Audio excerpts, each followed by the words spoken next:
Hey guys, what's going on? Welcome back to the Next Season Podcast, episode 27. I've been around the game my whole life. I was raised and I was coached with that more, call it old school mindset of we were always taught, act like you've been there. You know, you get a big hit, you get a home run, make a big play. Yeah, you could be excited, but it was never, we were taught to never be over the top. I didn't always listen. I was young and I was dumb. I was also the kid who scored a goal in AYSO soccer and celebrated by pretending I was a dog peeing in the middle of the field because I saw someone do it at the World Cup 1994. Yeah, not smart. And even now I can be older and I can still be dumb, right? But the message given to us as players was treat the game with respect. Respect your opponent, act like you've been there, and celebrate with class.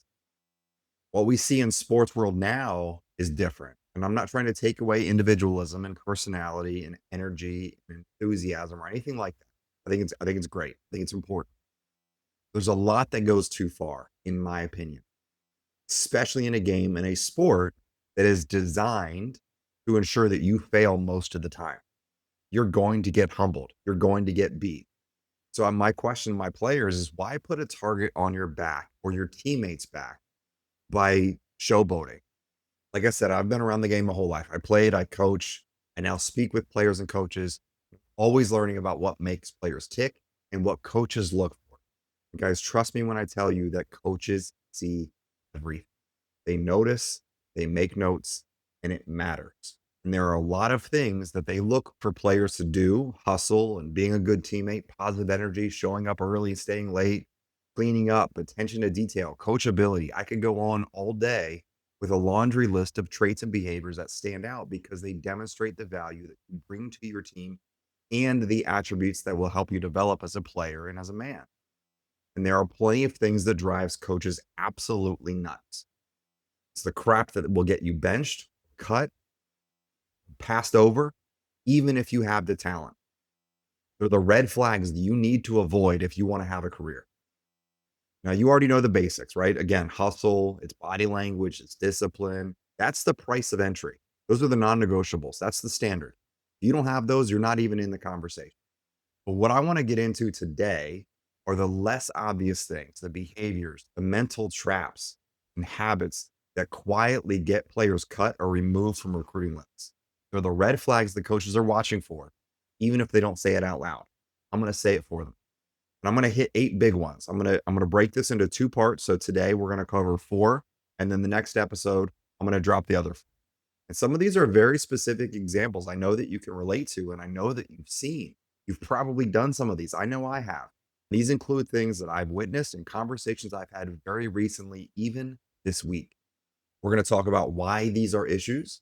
We're going to drop in some neuroscience and, of course, some things that you can consider to avoid falling into those traps. So let's jump into the first 4. First one, let's start with pregame. I've seen this year multiple times. I've been around batting cages at a bunch of tournaments. And I've seen a bunch of teams getting their swings in and warming up. Seen guys throwing, getting loose, taking infield, outfield. I am shocked at the number of players that I've seen with phones in their back pocket and earbuds in their ears. It's simple. No, I'm not your dad. I'm not your coach. But if I was, you're running them to the car, or at worst, they're in your bag and I'm not seeing them again. If you want to listen to music on the way to the game or even walking to the field, the facility, I'm all for it. I'm a music guy. It truly is the soundtrack of life. I just looked earlier as I was getting ready for this episode, and I have 8,226 songs on my Spotify playlist. That's nearly 564 hours of music that I've saved, all genres. I love music. We have a playlist for the car for my son to help him get locked in on the way to the games and tournaments. It's visualization and it's music. And it is legitimately a performance enhancer. It can give you a dopamine boost.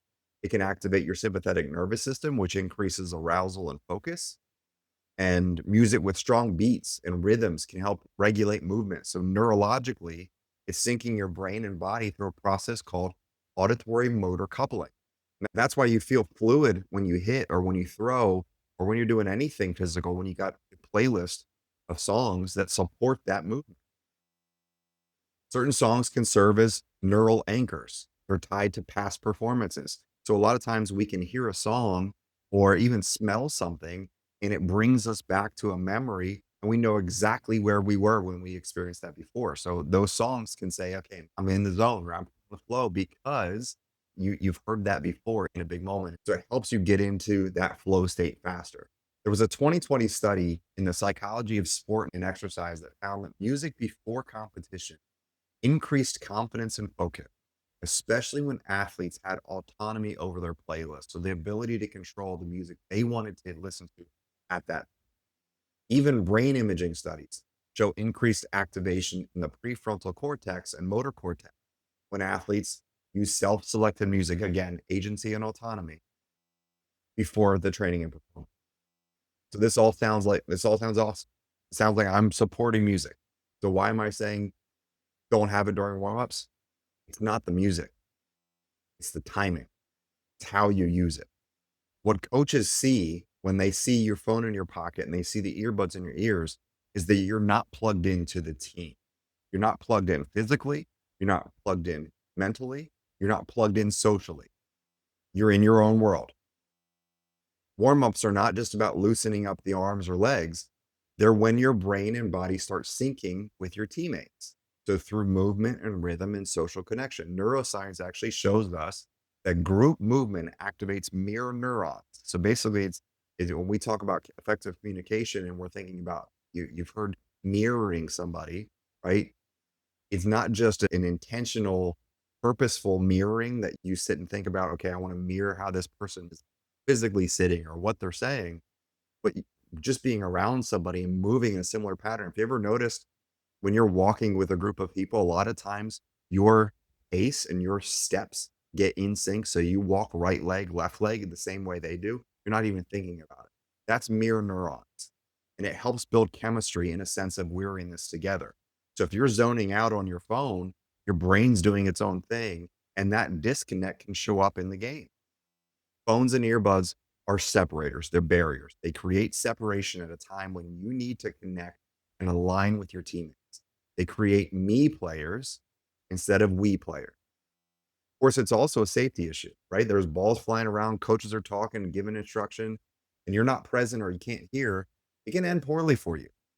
Let alone it's an expensive problem when your phone or earbuds get busted, stolen, or lost because you wanted to get your pregame postie in. Best players use music as a primer, and then you ditch the earbuds to be fully present with your team. You can lock in your pump up music, right, while you're on your own. But when it's time for team warm ups, team throws, batting practice, pregame connection, be where your feet are. Give yourself as much time before and after the game away from your phone as possible. Your coaches see this, they notice this, and it is a big deal. That's lose the phone and the earbuds during warm up. The next one is also pregame, but the point applies during games and postgame as well. And that's relying on mom and dad for everything. And I say this with love, but if you're still leaning on your parents to get your game ready, you're behind. You forgot your cleats, mom's calling the neighbors or grandparents or speeding to the nearest store to get a backup pair. You didn't pack your own water. You got dad on the sideline ready with the bottle. Parents texting the coach about playing time or trying to coach from the stands. You're not sure about the schedule or you're late for practice and you're blaming your parents for why you're not getting ready. Okay. Or you get subbed out during the game. Suddenly dad's standing next to the bench telling you where to play and how to swing. Post game, right? Getting a bunch of snacks and treats handed to you while mom and dad are carrying your bag for you to the car. You don't need an entourage and a personal service staff. Okay. This isn't just about independence. It's actually part of brain development. When players don't take accountability for packing their own gear and managing their own hydration, preparing snacks and meals, I'm not saying you need to be responsible for all of it, but you can be involved, planning the schedule, communicating, okay, solving problems with coaches, having those tough conversations with coaches on your own. When you're not using your prefrontal cortex, which is the brain's executive control center, it's the part of the brain that's responsible for planning and decision making and emotional regulation. The more that your parents are doing for you, the fewer reps you're getting to prepare for that adult level thinking. And if you are a college student or you're an adult, you better be doing this. Okay. or else you're way behind. If mom and dad are still the ones solving every problem, texting the coaches, reminding you about every practice, you're not developing the mental toughness and personal responsibility that you're going to need when you've got 7 a.m. lifts and you've got to get yourself across campus and fed and focused. Coaches notice this stuff. They don't always say anything, but here's what they're thinking. If he can't pack his own bag without mom and dad, how's he going to handle the next level?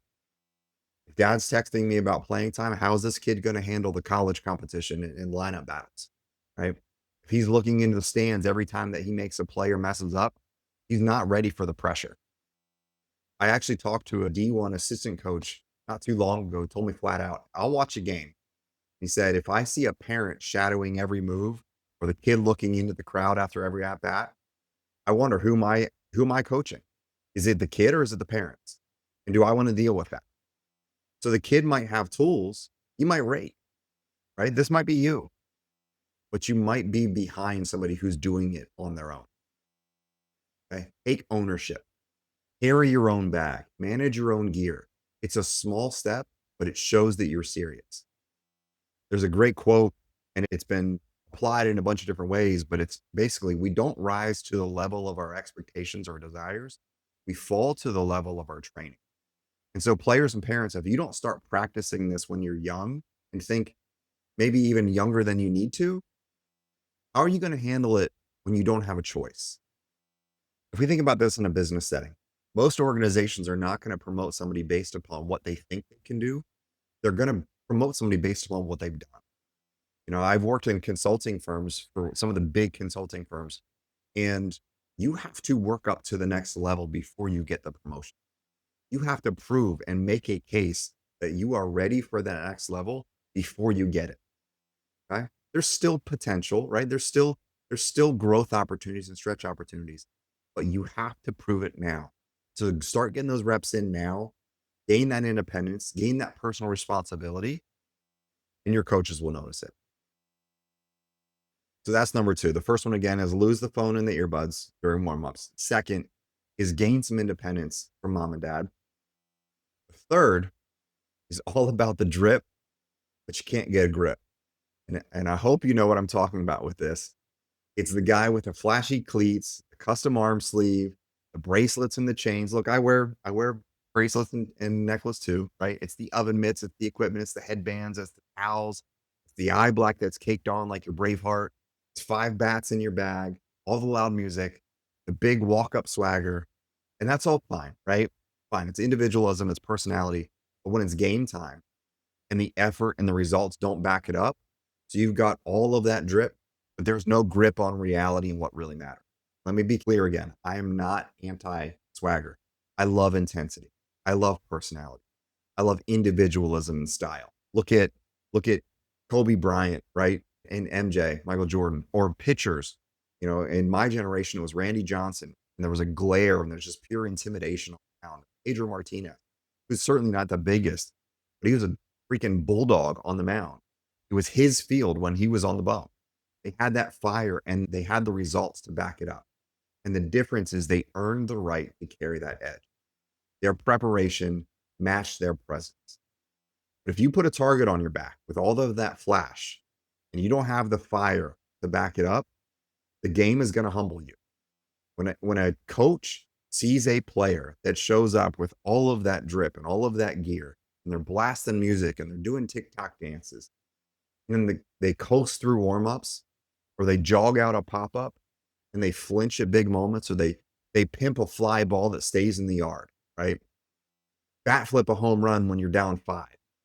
Or one of the worst that I saw recently was a college player from Texas who was all fired up and he pimped a walk and they were down like 6 or 7 runs. It's a red flag. It screams, I care more about the image than the impact. This is a game of baseball. This is not football. This is not the UFC. I get the hype. But as one college coach told me, when I see a player doing more reps on his pregame fit and his pregame prep, I already know the mental side is not ready. That's a 5 o'clock player, is what he called it. The 5 o'clock player. All show at BP. And then when 6 or 7 o'clock, he disappears. And there's actually a brain science reason why this flash without the fire right? This drip without the grip doesn't hold. It's something called cognitive dissonance. And it's when your external image and your internal belief system don't match. So what you're showing on the outside and what you truly feel and believe on the inside don't match. You're acting confident, but you haven't put in the work to earn that confidence. Your brain knows, okay? It starts to panic. It knows that you're pretending. So it creates this mental static, right? It's a mismatch between how you present and how you feel inside. And then when the pressure is applied, that static becomes anxiety. So you tighten up, you underperform, and you choke. True confidence comes again from preparation, not presentation. It comes from evidence of the work that you've done and the courage and the consistency to perform all of the time. Coaches hate that drip at times because it becomes a distraction. It can drag the whole team down. So be authentic. Let your game do the talking. Celebrate, have fun. I'm telling you, read the room and respect the game. The coaches and the scouts are watching and they know what type of player they want in their locker. Again, so far we've got lose the phone and the earbuds, personal responsibility, accountability, not relying on your parents. Third one, get a grip, okay? Have personality, have swagger, but read the room. The fourth one is knowing something, but not applying it, okay? And this is a classic, and it drives coaches nuts. You've got a player who's coachable, right? They're respectful. They nod during instruction and practice. It's yes, coach. It is, the exact coachable player that we want to see. But when it's game time, you make those same mistakes over and over and over. It's, yeah, coach, I know I need to stay back. Okay. And then the next pitch, you're lunging and you're rolling over and a breaking, right? It's, yeah, coach, I know I need to slow the game down, slow my pace down. The next inning, you feel the ground, you rush the throw and it goes in the dirt. It's when you're on the mound and you know you got to mix your looks to keep the runners honest, but then the next pitch, you don't even look and it's an easy swipe. The truth is, you might know what to do, but if you're not doing it, you haven't learned it. One of the best lines that I've ever heard from a high level coach was this: if I have to coach the same thing every week, you're not coachable, you're compliant. And there's a big difference. Compliant kids listen and nod and check the box, right? They listen, they hear you, they check the box. Coachable kids apply it. They take notes, they ask questions, they work like hell to translate what's being taught into how they play. Most coaches are happy to repeat a concept, but not forever. At some point, it's not a learning issue, it's a discipline issue, it's an application issue. So, what's happening in the brain when this shows up? Going back to one of the earlier topics, it's your prefrontal cortex, it's your thinking brain, it's that executive functioning. But when you're under pressure, or you're tired, or you're distracted in those key moments in games, there's a lot going on. That prefrontal cortex can go offline. And what takes over? Your old wiring, your default habits, your muscle memory that hasn't been upgraded. And that's why you repeat those same issues and you know it. You catch yourself right away. You say, I knew I should have been there. I knew I should have made this play. I knew I should have been in this position, but you didn't do it. Right? If you haven't truly repped it mentally and physically over and over and over, your brain is going to fall back to what it knows best, even if that's the wrong thing. It's not enough to hear it. You have to wire it in. I remember working with a catcher one time. He was a super sharp kid, great kid, coachable, right? He'd study the game plans. He'd have great bullpens. He was very talented. But behind the dish during the game, he drifted too far back. He kept calling fastballs in predictable spots. He wouldn't drop in block. He would try to backhand despite doing it perfectly all off season. And we drilled these situations every practice: what to do, where to go, what to call out, where to be, being the captain of the infield on plays, everything. But then just goes blank a game. And so that he eventually figured it out and he improved, but it was only after realizing that listening isn't learning, applying it is learning. If a coach gives you feedback, how quickly can you make that adjustment? What if you journaled and wrote down and reflected on one or two key things that you learned from each practice or game, and then made it your mission to show them in the next opportunity you have? Remember what we talked about with the mental performance coach Johnny Martin, episode 26. Learning is applying. It's new and better behavior in the same conditions or situations as before. And we don't learn from experience, we learn from reflecting on experience. Reps without reflection is wasted time. Knowledge without action is wasted potential. Know it, prove it. Okay. So that's my challenge to you is to journal and reflect on all of these things. I guess so that's a wrap on the first 4 red flags that'll get talented players cut, benched, or passed over. I'm going to recap them again. Warm-ups, lose the phone and the earbuds. It's a safety issue and it's a separation issue. You need to be in sync and communicating with your teammate. Second, don't be over-reliant on mom and dad. Gain some independence, some personal responsibility and accountability. Coaches notice it. Third, you want to have drip and flash? Fine, but you better be backing up with hustle and effort and performance at all times. Fourth, it's not enough to just know something. You need to apply it. Or be compliant. You got to be truly coachable. So I'm going to drop the remaining 4 red flags in the next episode, but I would love to hear from you on these. If you agree, if you disagree, if you've got ideas on the next batch or future episodes, I appreciate you. We'll see you next time.